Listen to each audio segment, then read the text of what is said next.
Olá pessoal, eu sou o instrutor Rafael, bem-vindo ao nosso curso de emergências ortopédicas ou curso de fraturas. E na aula de hoje vamos falar sobre os tipos de lesões ortopédicas.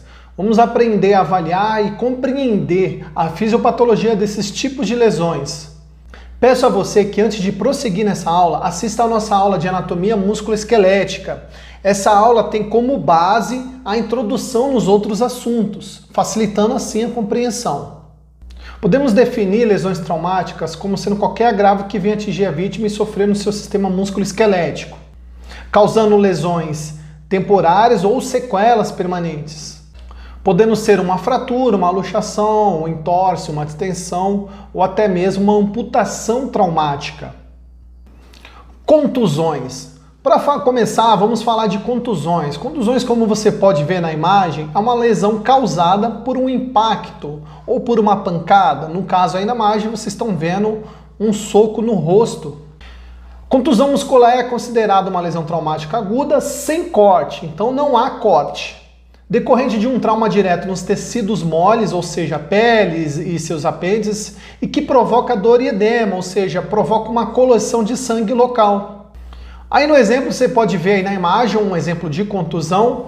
Na imagem da esquerda nós temos a equimose, que é a coleção sanguínea, que fica roxeado no local. E aqui um raio-x. Você observa que no raio-x não há alterações das estruturas ósseas, ou seja, não há fraturas. Então contusão a gente associa a uma pancada sem fraturas. Entorse.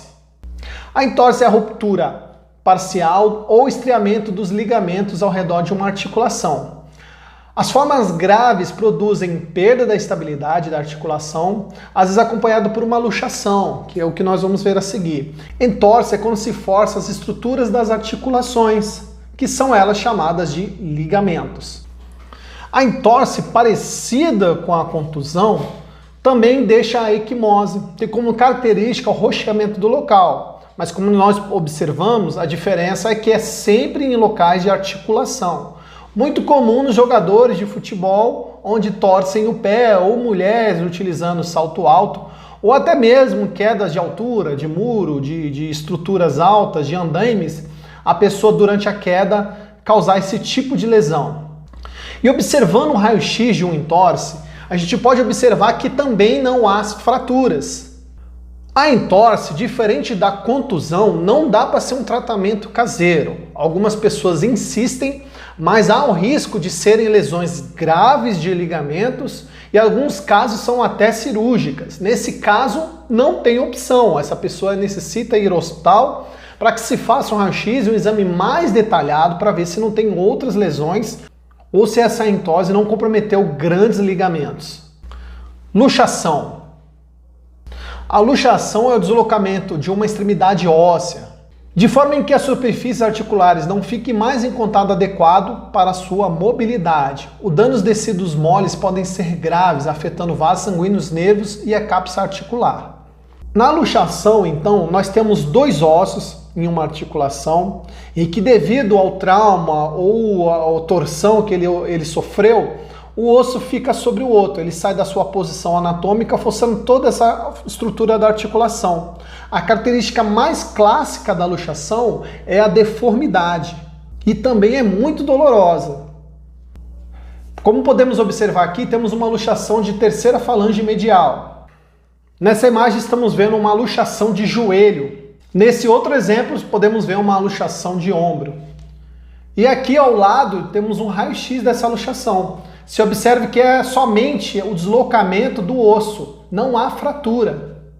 A pergunta é, o que é mais grave, luxação ou fratura?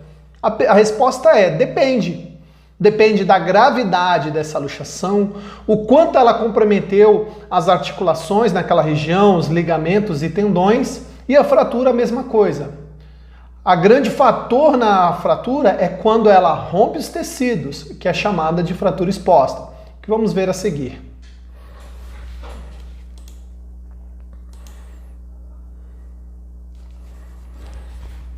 Então, como diagnóstico, o fator diagnóstico, nós temos na luxação a perda da relação anatômica, como eu falei, perde a relação anatômica, a estrutura fica totalmente deslocada. Dor, impotência. Outra característica é dor, impotência funcional, deformidade grosseira, lesões ligamentares, que não falei no caso grave da luxação. Tratamento pré-hospitalar, observar a história do trauma, redução da imobilização. Redução que eu digo, pessoal, é colocar próximo à posição anatômica, não é tentar colocar no local. Essa redução é feita mesmo intra-hospitalar, após um raio-x. Transporte. E o tratamento intra-hospitalar são radiografias, analgesias e crioterapia, que é a aplicação de gelo local. Então, um exemplo de redução no caso de ombro, e como eu falei, a redução no atendimento pré-hospitalar é contraindicada, pois não sabemos se há somente a luxação ou há fraturas associadas.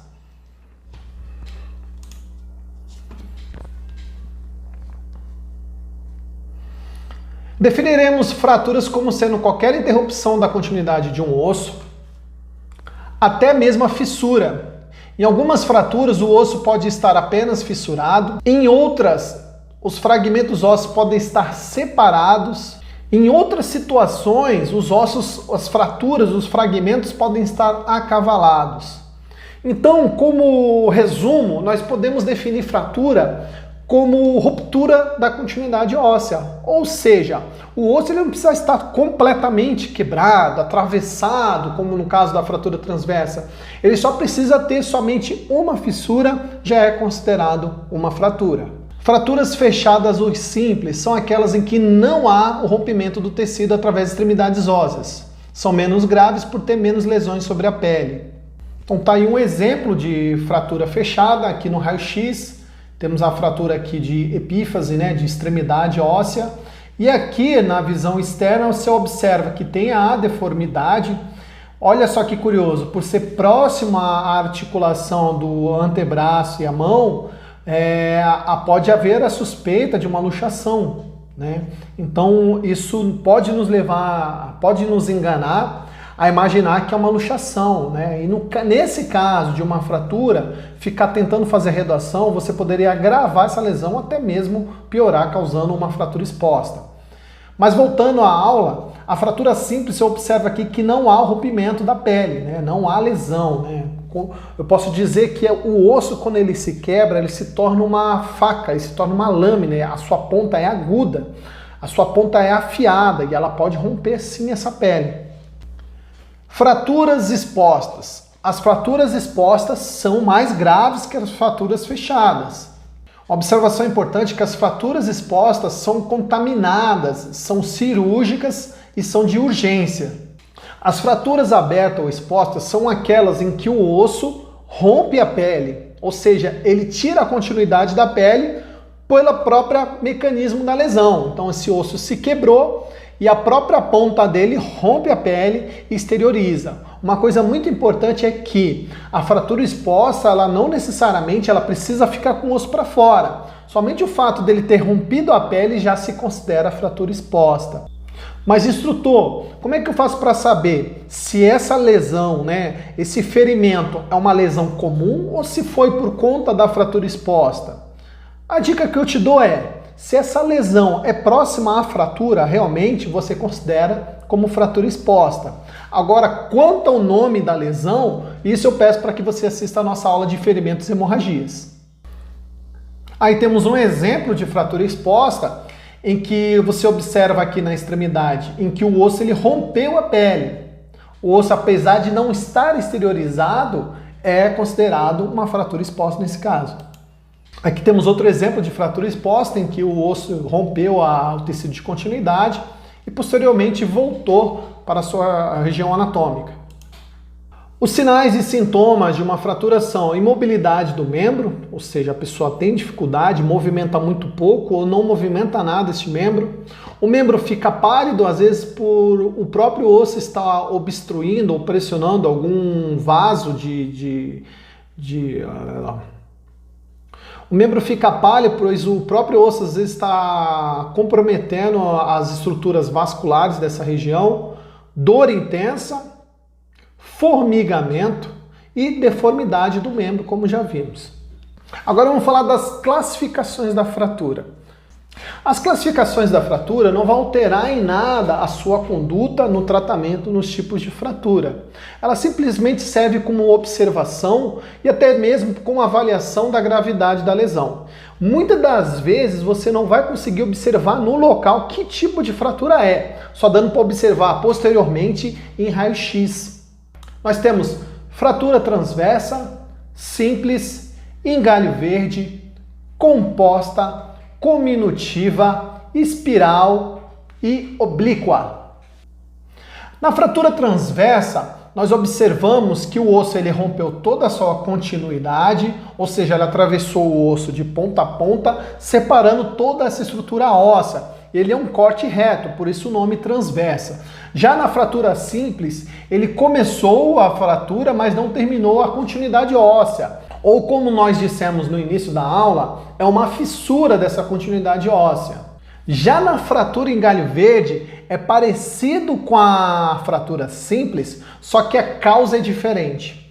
As crianças ou bebês, a sua estrutura óssea está em constante formação, em constante mudança na estrutura óssea. Diferentemente de um adulto em que já tem a sua estrutura óssea calcificada, a criança está permanentemente em construção dessa estrutura óssea.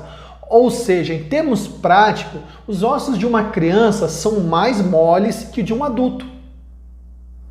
Então, portanto, numa fratura em galho verde, é quando o osso ele simplesmente não quebra, mas ele enverga.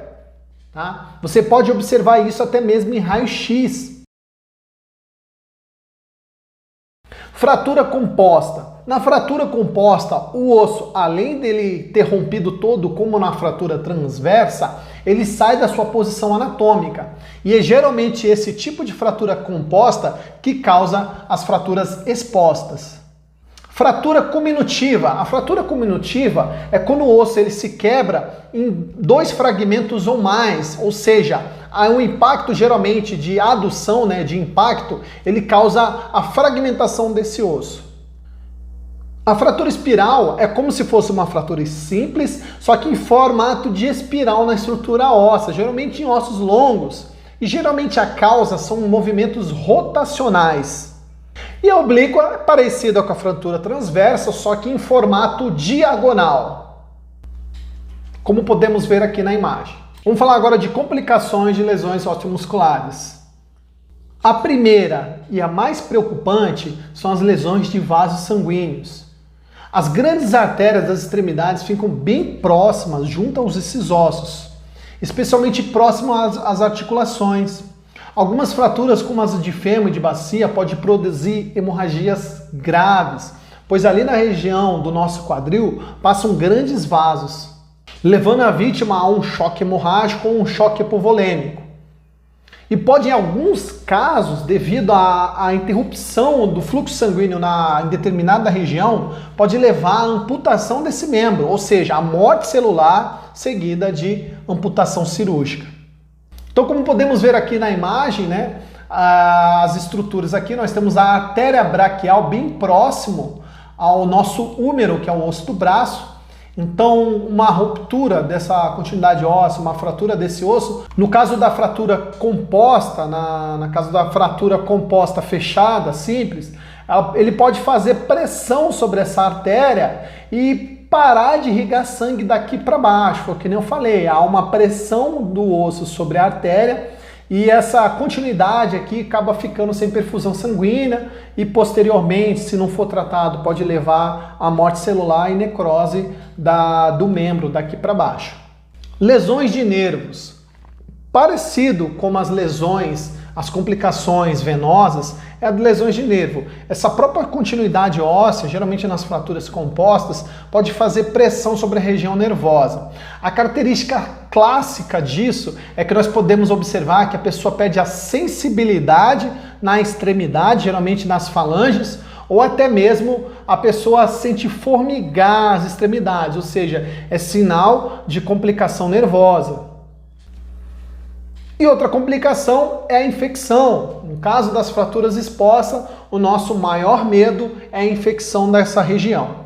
As infecções de fraturas expostas podem levar a uma condição mais grave chamada de sepsemia, ou seja, infecção generalizada. Por isso, há-se a urgência no tratamento de fraturas expostas. Outras complicações é a lesão visceral. No caso de fraturas de costelas, esses ossos podem perfurar pulmão, fígado, baço, dentre outros órgãos, ou até mesmo as vísceras, e causando um sangramento e uma hemorragia interna. E essa foi a nossa aula de lesões osteomusculares. Para realizar outros cursos, entre em nosso site ctfenix.com ou ligue em nossos telefones. Peço também que nos siga nas redes sociais, entre em contato com a gente pelos e-mails que estão aqui na imagem. E também peço que se inscrevam no meu canal, se chama Fala Sargento. E obrigado e até a próxima.